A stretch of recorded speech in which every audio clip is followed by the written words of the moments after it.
Greetings everyone, this is Salahuddin again in a new video. This time we will be answering why we can't have two or more necessary beings, why the existence of two or more gods is impossible.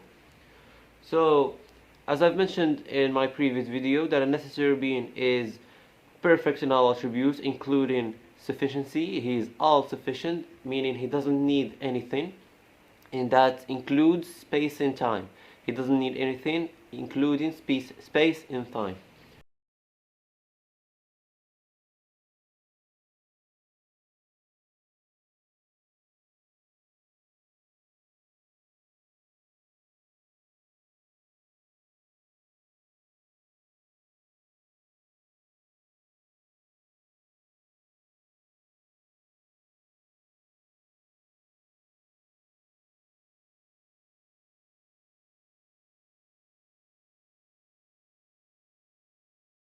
So let's take the possibility of two necessary beings existing, and we will see what does it mean that two necessary beings existing.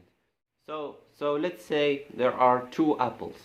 They both have the same taste, flavor, color, size, weight, but one of them is on the table, the other is on a desk, for example. They have different positioning. That's why we can't say that the first apple is the same as the second apple, because they're not identical when it comes to space. Let's say two oranges, both have the same size, weight, color, taste, etc.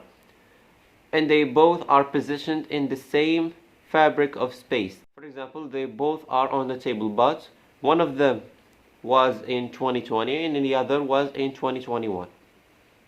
Therefore, we can't say again that these two oranges are the same oranges, because their existence in time is different. Now, I'll give another fruit again, which is a banana. Let's say we have two bananas. Both of them have the same taste, shape, flavor, weight, size. They are identical, including their existence or their positioning in time and space. They both exist on a table at 1 p.m., for example.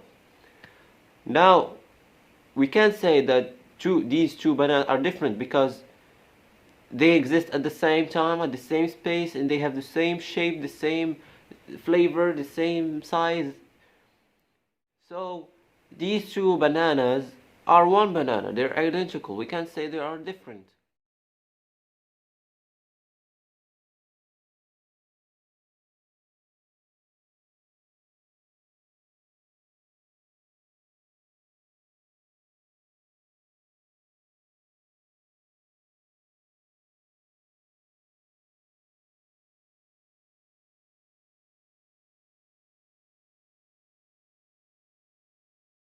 That's why a necessary being existing with another necessary being,